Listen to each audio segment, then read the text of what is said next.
నుంచి ఓటు చోరీ జరుగుతున్నది. అది ఎవరు కూడా ఏ అధికారి కూడా పట్టించుకోలేదు, పాపాన పోలేదు. మేము బీఆర్ఎస్ పార్టీ తరఫున 2 సంవత్సరాల నుంచి అధికారులకు విన్నపాలు చేసినాం. 18 తారీఖు 12/2023 నుంచి కలెక్టర్లకు మేము వినతి పత్రాలు ఇవ్వడం జరుగుతుంది. 18/12/2023లో ఒకసారి ఇచ్చిన కలెక్టర్ గారికి, 23/9/24 రోజు కూడా కలెక్టర్ గారికి ఒక వినతి పత్రం ఇచ్చినాం. 30 తారీఖు 8వ నెల 25 సంవత్సరం నాడు కలెక్టర్కి ఇచ్చినాం, ఆర్డీఓ గారికి ఇచ్చినాము, గ్రామ పంచాయతీ సెక్రటరీ గారికి కూడా ఇచ్చినాం. ఈ రకంగా 2 సంవత్సరాల నుంచి మేము పోరాటం చేస్తే దున్నపోతు మీద వానబడేట్లు వివరించండు తప్ప అధికారులు స్పందించలేదు. దానికి ఉదాహరణలు కొన్ని నేను చెప్తా.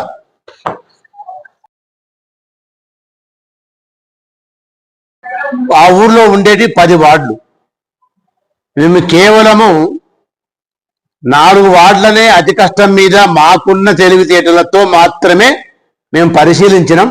అందులో 1వ వార్డు తీసుకుంటే 1.0 మొట్టమొదటి ఇంట్లో ఒక ఎస్సీ ఉంటాడు, ఒక ఎస్టీ ఉంటాడు, ఇంకో ఎస్టీ ఉంటాడు, ఇంకో ఓసీ ఉంటాడు.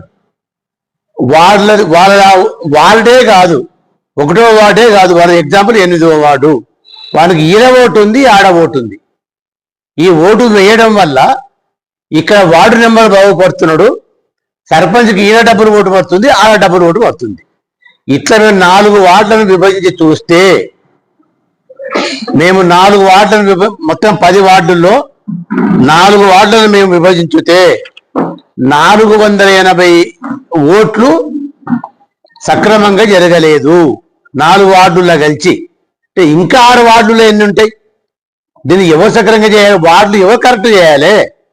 ఒకటే వ్యక్తికి ఈ ఎగ్జాంపుల్ చెప్తే ఇట్లా కులాల వైద్యగా, పేరు వైద్యగా, సీరియల్ నెంబర్ వైద్యగా మేము చేసినాం. ఇట్లా 13 పేజీలు చేసినాం. 4 వార్డులు మాత్రమే. ఇట్లా 480 మంది దొంగ ఓట్లు ఉన్నవి. ఇవి ఓటు చోర్యా కాదా? దీనికల్లా కారకులు బియ్యలువలే కారకులు, ఎవరు కాదు. దాని కలెక్టర్ గారు స్పందించాలి. ఇది నెంబర్ 1. నెంబర్ 2, పెళ్లిళ్ళు జరిగి 30 ఏళ్ళు అవుతుందండి ఆ ఊర్లో. పెళ్లి జరిగి ఆమె పెళ్లి ఒకనొక 10 సంవత్సరాలు అవుతుంది, స్వాతి అని. ఆమె మక్తల్కి ఇచ్చిండ్రు. సభాయగూడెంలో కూడా ఓటు ఉంది. సభాయగూడెంలో ఈ నెంబర్ తీసినాము, ఎఫెక్ట్ నెంబర్ ఏమంటారు కదా, ఎపిక్ నెంబర్ సభాయగూడెంలో తీసినాము, ఎపిక్ నెంబర్ మక్తల్లో కూడా సాధించగలిగినాం. 2 ఊరులో ఒకటే పేరు, దానికి సాక్ష్యం ఇదే. ఇంకోటి కల్పన రాజేశ్వరి, ఈమెది సభాయగూడెం, పెళ్ళి అయ్యి 28 సంవత్సరాలు ఉంది. 28 సంవత్సరాల నుంచి సభాయగూడెంలో ఓటేస్తుంది. అత్తగారు ఊరు చింతకుంటలో కూడా ఓటేస్తుంది. ఇట్లా మొత్తం ఒక్కొక్కటి తీస్తే ఒక ఆమెకు పెళ్లి జరిగి 18 సంవత్సరాలు అవుతుందండి. ఆమె పేరు మేకల పద్మ, సీరియల్ నెంబర్ 186 బూతులో ఉంది. ఆమె పెళ్లి అయ్యి అత్తగారింటికి పోతే ఆడ పద్మనే నక్కలపల్లి, అక్కడ బూతు నెంబరు నాగర్కల్ తాలూకా 121 బూతులో ఆమెకు ఓటు ఉంది. నక్కలపల్లిలో ఉంది, నాగర్కల్ తాలూకాలో వనపర్తి మండలంలో సభాయగూడెంలో కూడా ఉంది.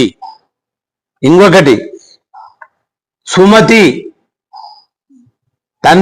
తండ్రి పేరు బాలస్వామి, ఈమె సభాయగూడెము 186 బూతులలో ఉంది.